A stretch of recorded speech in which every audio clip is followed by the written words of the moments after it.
So you're self-employed. I don't want you to think that means you cannot get a mortgage, because that's not the truth, although sometimes that's the common misconception. If you're new to the channel, my name is Stephanie, and I've been helping people for over 18 years with their mortgage financing. I've helped thousands of people, and I would love to help you and be your loan officer if you're in Louisiana, Mississippi, Alabama, or Florida.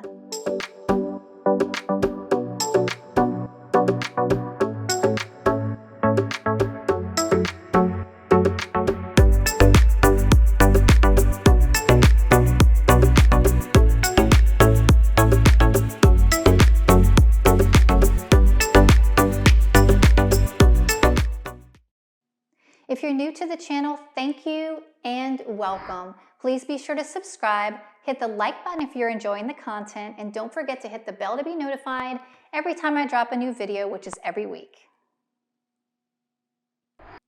I bet you're wondering how long you're going to need to be self-employed in order to be able to purchase a home. Now, the general rule of thumb is 2 years. There are some minor exceptions to this rule, but let's just assume the 2 years for the sake of today's video. What I want you to realize is it's not 2 years to the calendar date. It's actually 2 years self-employed tax returns. Why is that? Let's just say that you are, let me make up something. Let's just say that you're an accountant, okay? And you worked for ABC accounting firm for 5 years as a W-2, and they paid you $100,000 a year.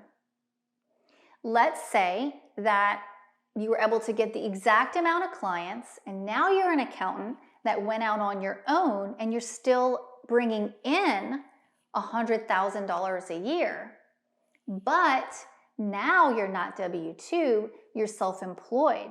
So you might have expenses like working from home or renting a space.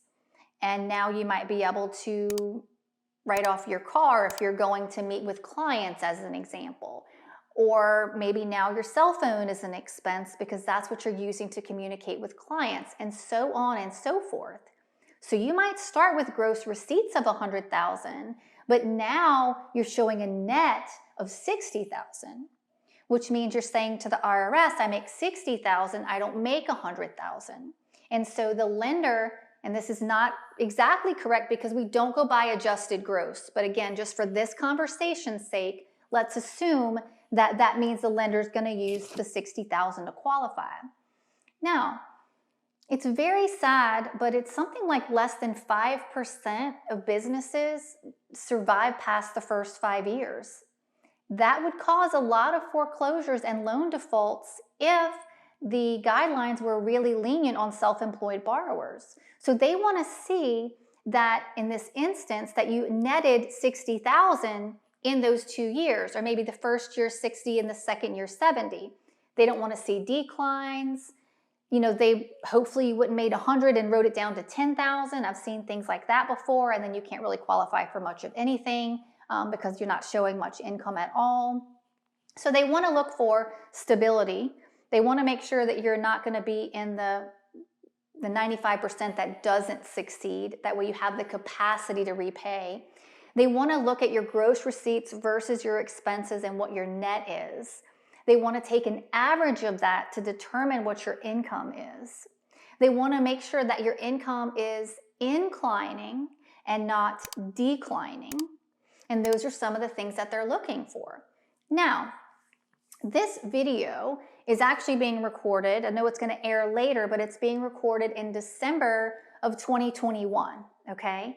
And because of COVID, tax returns got extended under extension, and they're not due till January 3rd. So right now, we're getting 18 tax returns, 19 tax returns, and 18 tax returns, 19 tax returns, a 2020 year-end P&L, and then a 2021 year-to-date P&L, again, to make sure that the income's inclining and not declining. Most of the time, you need 2 years tax returns and a year-to-date P&L. We're in kind of a weird window right now, so it's a little more than usual, but you're kind of getting the gist.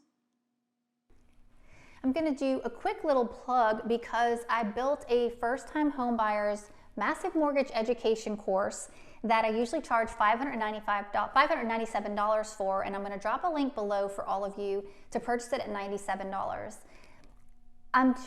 Words can't express. It's almost like growing a baby and having a baby. This course has been so much fun, and so much passion and so much dedication has gone into this to not only help you get a great loan approval, a great pre-approval, but also help you with a smooth and on-time closing. So enough of that.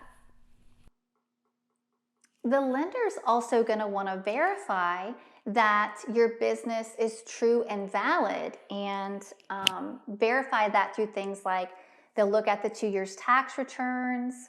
They may or may not require a CPA letter verifying the opening. They're going to pull your Secretary of State and double check the opening date, and also make sure that you are active in all of your annual reports. If you're not, you want to do that ASAP. They may look at a website, they may look at a business card, they may look at a Facebook page, because they want to use third-party verification that the business does in fact exist. Now, as I mentioned, we don't use just adjusted gross. So there's some things that, like, I've literally had people call and say, look, my adjusted gross is a negative number. Don't assume that that means that you can't qualify, because I've seen instances where the adjusted gross was a negative number, but there's 2 years of consistent depreciation, which is something we can typically add back to income. And that depreciation was large enough that it actually brought that negative to positives, which was enough to qualify. Sometimes we can add back business use of home. There's ways we can calculate mileage to add back. And there's a number of things beyond that. So we're not using that adjusted gross number. Now, as I mentioned, sometimes there's a very slim situation where you might need less than 2 years tax returns. It varies program to program, and it is much, much, much more difficult to qualify for. A lot of times, if you meet the requirements of transitioning from W-2 to 1099, same field, things like that, a lot of times if you can get past those hurdles, that first year tax return, you have a lot of expenses. So even if you get past those first hurdles, a lot of times that tax return boots you out because not enough income is shown anyway. So that 2 year is a general rule of being self-employed and having those 2 years taxes to be able to get that home loan approval. Another thing that we look at, and again, it totally varies from RD to VA to FHA to conventional, Fannie versus Freddie conventional. But sometimes some of the debt that shows up on your credit report may actually be funded or guaranteed by you personally and in your personal name, but we can show that it's a business expense and it's run through a business bank statement and it's paid on time for at least 12 months consecutively without a break from the business bank statement to the actual creditor itself. And then some other things kind of need to be met as well when it comes to the tax returns. But if those things are met, and many times they are, then some of the debt that's reporting on your credit might actually not be considered in your personal debt to income ratio, which could be good because that might be another thing that bumps you from maybe not approved to being approved. Whether you're moving in 9 days or 90 days, if you're in Louisiana, Mississippi, Alabama, or Florida to purchase your new home, I would love to help you. My team would be delighted and appreciative of the opportunity to serve you through this exciting time. Give us a call, shoot us a text, or send us an email. Now, when it comes to being self-employed, there's gonna be a lot of paperwork, okay? So just be prepared.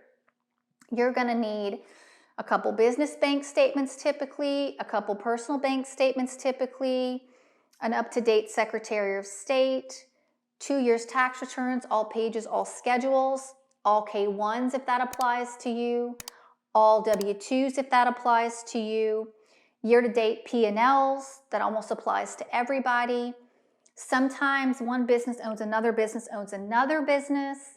If those K1s that you produce show that you have more than 25% ownership in another business, then that other business's tax return has to be produced as well. And sometimes you need 2 years business tax returns, and sometimes you need 2 years personal tax returns, but it really, really is case by case. So just be really patient with your lender. We're just following those guidelines and regulations to paper trail everything that we need. So be sure to be accurate, detailed, and provide everything that's being required, because you want to have success in getting approved for a loan while being self-employed.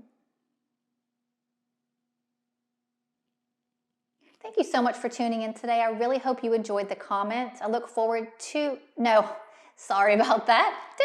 Rewind. I hope you have enjoyed the content, and I would love to hear your comments. I love to talk back and forth with you all, and it literally fills my heart when I find out that you are loving the material, and it helps to keep me motivated to keep going.